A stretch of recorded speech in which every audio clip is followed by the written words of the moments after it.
Masechet peah daf vav. We're going to start on the Hey Amud base in the bottom. Kibud av va'em.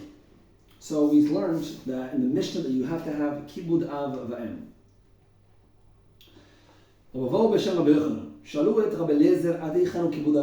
Till where is the chiyuv of kibud av va'em and how great is the mitzvah? You guys are asking me. Ask the famous Goy Dama Benatina. I'm sure you guys have heard of him in Masechet Kiddushin. If anybody here has learned Masechet Kiddushin, the Bavli, I am sure you've heard of this already. Dama Benatina was a very, very big tzaddik. Even though he was a Goy, he was very big tzaddik with Kibud Avayim. So the Gemara is going to give us two different stories about him. Dama Benatina, Rosh Pat Rechuli Haya. He was a general. He was a Sar Tzava. He ran an army. Pamachat Hayta. Imo mestarto bifnei kol buli shelo. She once slapped him in his face in front of all of his soldiers. Venafal kur dekona shela miyada. Her slipper that she used to slap him with fell out of her hand. Vehoshitla shelo titztav. And he went down and he picked it up for her. That way she wouldn't have to bow down and pick it up for herself. Amar Chizge. So that's one shita. That's the sort of Dalmanatina. That's how great Kibud Avayim. That's how much you have to do Kibud Avayim. A second story. Omar Rab Chizkiah, Goy Eshkeloni Haya. The Dam Benatina was a Goy from Ashkelon. The Rosh Pater Chulei, he was a general. The Even She'ashav Aleha Aviv, Lo Yashav Aleha Miyamav. The stone that his father would used to sit on. His father had his own chair. He never sat on it his entire life. The Kivon Shemeis Aviv also is the Yiro Shalem. When his father passed away, the stone that his father used to sit on, he made it its own avodah zarah. Pamachat. There's the 12 different stones that we have in the Choshen of the Kohen Gadol. We have 10 different stones. Each stone has the name of a different tribe. So the stone is called Yishpe of the tribe, and it says on it Ben Yamin on the stone. So the Jews lost that stone with the name Ben Yamin, so they needed to replace it. He has a very, very high quality stone, like the yishpe that we can use in order to fill it in instead of the previous stone. The made a deal to pay 100 dinar for it. Sadik boy metalo, he went to bring them the stone. What happened? He found his father asleep.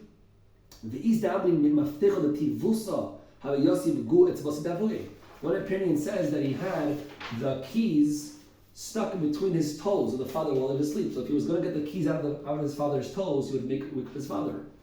Another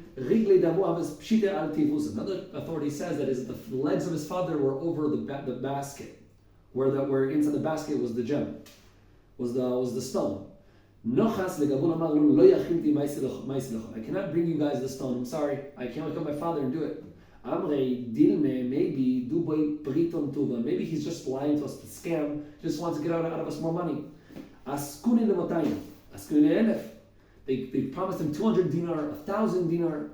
He still said no. After his father woke up, he then opened the box and brought him the stone. They wanted to go give him the amount that they promised, 1,000 dinar, right? Because there was originally 100, then 200, then 1,000. He did not accept the money. Why? I'm going to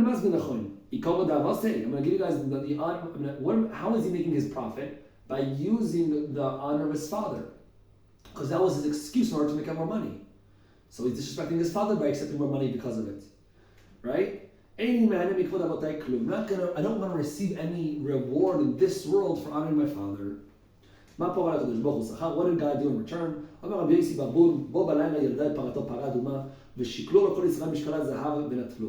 That night, there was a miracle happened. The Dam Benatina gave birth, his animals gave birth to a red cow, and we all know, we're all Jews here, we know that a red cow is very, very much wanted in the Jewish nation, and he became very, very rich because of it, because they bought it with gold in the amount of the golden calf. Omar Rav Shavtai, Ktiv, Mishpat Verov Tzedek, Lo Ya'aneh. God will not delay the tzedek. What does this mean? Says the Gemara, a guy that does a mitzvah immediately gets rewarded. He doesn't have to wait till Olam Haba like us Jews do. He receives it in this world immediately. You see a guy do a good deed, he's going to get a Ferrari the next day.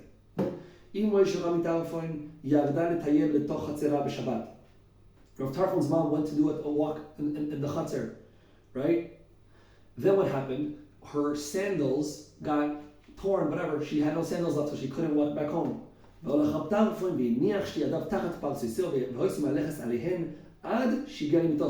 He used his hands, and she would walk on his hands until she reached her house. One time Rav Tarfon was very, very sick. The rabbis went to visit Rav Tarfon.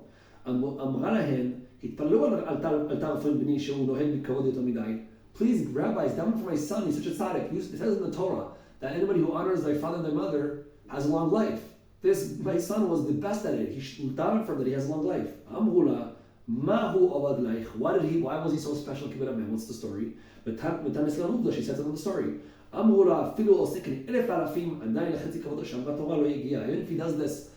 Even if he does 1,000 more times like this, he still even hasn't reached half of the mitzvah of kibbud avayim, because kibbud avayim is a virtually impossible mitzvah to do, and there's much more he needs to do. So it's not good. He hasn't done enough in order to merit to get a longer life for it. The mother of Rabbi Yishmael, the famous Rabbi Yishmael the Tana, she went to complain in front of the rabbis about her son. My son doesn't honor me. He doesn't do kibbud avayim. The rabbi's faces became red, embarrassed. Is it possible that Rabbi Shmuel does not honor his parents? What did he do that was so bad? What was the disrespect that he did? When he left the Beis Medrash, when he leaves the Beis Medrash, Anna, me, his mom, I want to wash his legs and drink the water that's with all the dirt from his legs. I want to drink it because it's coming from his legs. His legs are holy; they're Torah, and I want to drink the water. So guys, this is obviously very disgusting. So we can all understand with common sense why Rabbi Shmuel didn't allow this to happen to his mom, because he thought it was disrespectful for her to drink the water that he used to wash his legs off with. The Gemara, the Yerushalmi says a big chiddush. Even though it's disgusting, if your parent asks for you to do something that's going to make them be worthless, and lose their value, according to the Yerushalmi, you still have to do so. The Bavli says that it's only allowed if your father is a Talmud in Amaretz, but if your father and mother is a Talmud Chacham, then you have to honor them and you cannot do such a thing. However, the Yerushalmi goes against that. The Yerushalmi said that no matter what, if your parents want to if they ask for you to do something gross, you need to support it. Rav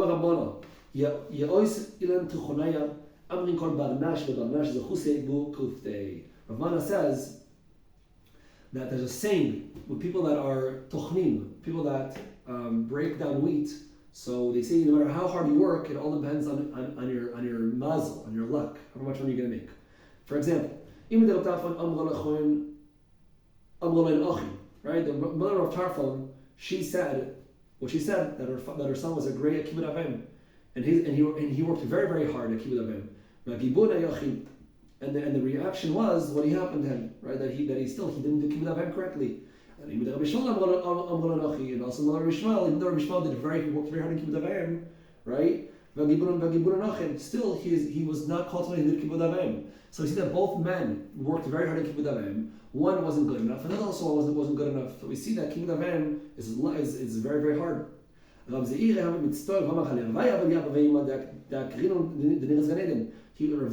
was sad that he never had parents, so he couldn't do kibbud avayim. He wanted Gan Eden. Kad Shama Ilen, he heard Tartin Ulpana, when he heard these two stories about the two different rabbis, Rabbi Yishmael and Rabbi Tarfon, about how hard it was for them to kibbud avayim. Look at Rav Tarfon, look at Rabbi Yishmael, he was happy that he never had parents. He was born an orphan. Why was he putter from kibbud avayim? When his mother got pregnant, the father died. And when his mother gave birth, she died. So he never had parents, so he was putter from kibbud avayim.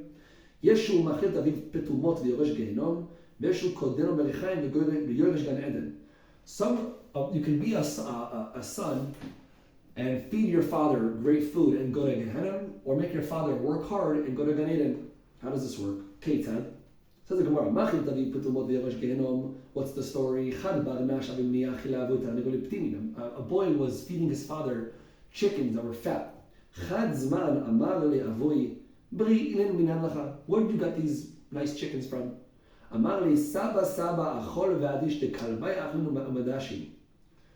Be quiet. Saba, grandpa, be quiet. Just like dogs, when they eat, they're quiet. So too, you should be quiet and not ask questions. This boy is going to Gehenna. Easy. What's the story there? There was a man who was working hard in the Rechaim, right, breaking down the wheat.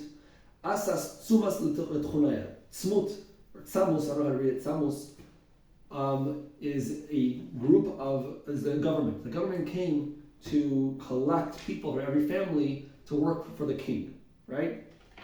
What happened? Amar li Abba ultchon tachtai. Father, go and do the work instead of me go break down the wheat instead of me, and I'll go instead of you to the army to serve the king. Why? Because if you go there, they're going to disrespect you. Or it's better that I get disrespected and not you. Or if you get whipped, it's better that I get whipped and not you. So now he's basically sending his father off to work instead of him. He's going to the government, but he's giving his father Gan Eden. He's giving himself Gan Eden. You have to fear your father and mother. To fear God. Just like God you have to fear, just so your parents, they're equal in fear. Also, with respecting your parents, it's equal to respecting God.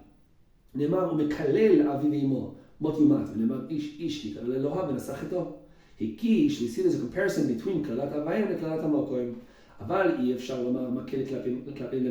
There's another verse that says that if you hate your parents in Mishpatim, that we have no source in the Torah of hitting God because you can't hit God. And it also makes sense that you're honoring your parents and honoring God is the same. Since they all three created you, that you should recognize them and appreciate them. What is an example of fearing your parents? There's a mitzvah d'oraisa to fear your parents. How do I do it? Actually, do it. Do I shake every time my parents walk by? Give me an example. It says the Gemara. Don't sit in his place. Don't speak when he speaks, and don't go against what he says at his table. Shut up and be quiet and follow your father. What is the example of respecting your parents? Right? Get them dressed and put on their shoes. Take them in and out when they can't walk. Carry them in and out. Min deman. Ask the Gemara, who has to pay? So there's a mitzvah of kibbud avayim. Yes? Is it that I have to do with my body? I have to physically help him and respect him and physically be scared of him? Or do I have to take out money from my wallet in order to honor him? Let's say he needs something that costs money. Do I need to take the money out of my pocket as a son in order to honor him? Or does the money come from the parents? Min deman. Says the Gemara. Hurim Barchia Amad Mishel Zaken. Hurim Barchia says the money is from the parent. You don't have to give any money. And some say it's from the son. The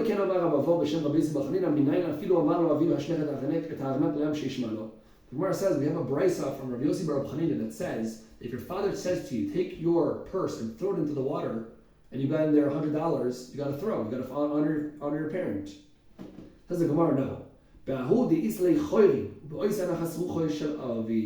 case is when the father had a choyrim, another wallet, that had the same amount of money that you had in your wallet. So when you throw away yours, he's going to give you his.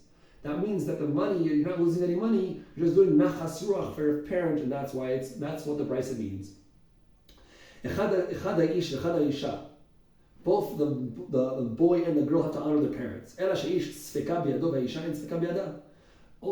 the thing is that for a man, it's easy to honor the parents, but for a girl, it's very difficult. Why is it difficult? Since she's married, most women have husbands, not like nowadays leftists, whatever that, feminist stuff, they don't get married. In the olden days, all women were married. So a married lady, she's still following her husband, so she doesn't have time and she can't help honor her parents. That's why she is not considered a chay b'kibud avim while she's married, because she has to honor her husband first. But nit'ad mela or nitgarsha, if her husband dies or she gets divorced, she goes back to honoring her father and mother. Amar Tana Rabbi Yudan Berduroti Rav Shimon ben Yochai. So basically, Rav Chi Barva is saying that what we just said earlier in the name of Yossi bar Rav Chanina, that if your father says to you, throw away your wallet, that you got to throw away your wallet into the water and lose your money, it goes like the Rashbi. So now he's cholak on what we said earlier. Earlier we said that who has to pay money to honor the parents? Not you. It's your father. You don't need to take out money from your wallet in order to honor your parents. Says Rav Chi Barva, actually you do. It's on the son to pay for the father. And he's explaining the brisa that we read previously, kipshutoi, like we said earlier, that really, if your father says to you, throw away your wallet into the water, you need to throw the wallet into the water. Like the Rashbi's Shita, the Tani Rav Shimon ben Yochai Omer, Gadol kibud avayim, she'idifah kadosh baruch hu yoter mikibudo. God honors it more than respecting himself. God wants you to honor your parents more than honor God himself. It says honor thy father and thy mother. From your resources. For example, give away leket shikha peah from what you have. מפריש תרומה, ומסר ראשון, ומסר שני, ומסר עוני, וחלה, ועושה סוכה, ולולה, ושויפה, ותפילין, וציציס, ומאכיל את העניים, ואת הרעבים, ומשקה את הצמאים. אם יש לך אתה חייב, בכל אלו. ואם אין לך, אין אתה חייב ביחס מהם. אבל בת, כשהוא בא אצל כיבוד אביהם, בין שיש לך הון, בין שאין לך הון, with your parents, even if you don't have money at all, כבד את אביך ואת אמך, ואפילו את המסבב על הפסחים. Even if by honoring your parents you're going to go totally broke and have not $1 in your pocket, and that's going to make you end up being a poor person, a peasant, you still need to honor thy father and thy mother. This is the end to Masachet Peah, Daf Vav.